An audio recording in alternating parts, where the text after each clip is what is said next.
so also from a report that was delivered by the World Bank and the World Health Organization, the cost of sexual violence and violence against women to exchequers.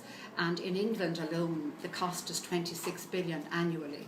I mean, that's a shocking cost.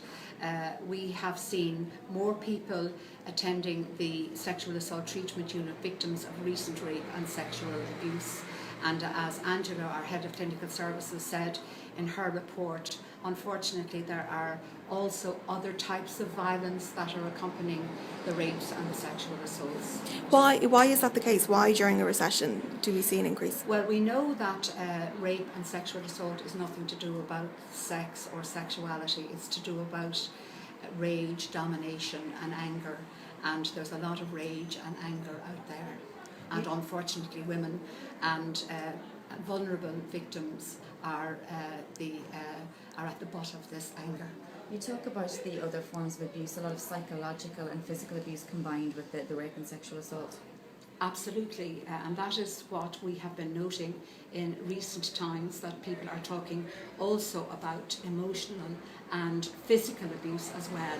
And unfortunately some victims who come to us have to go to the accident and emergency rooms in the hospitals before they can be brought to the sexual assault treatment units because they have been so badly beaten. Is it still the case that many victims would know their perpetrators? Yes, it is, but we do have stranger rape as well and stranger sexual assault. And as Angela told in her story, very often the stranger might be a stranger before the night, but might be a friend of somebody that the victim has known previously, and that kind of breaks down the barrier for the victim to be open to taking a lift, for example, with somebody who may be a friend of somebody they know. But there has been an increase of women coming to you even though they do know their victim.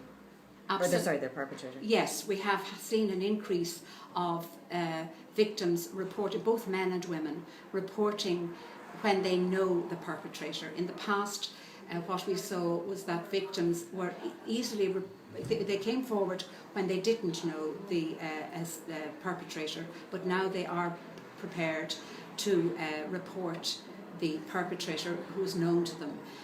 The law changed in 1991 about marital rape, but we have only had one case go to court of marital rape since 1991, which is also an interesting statistic.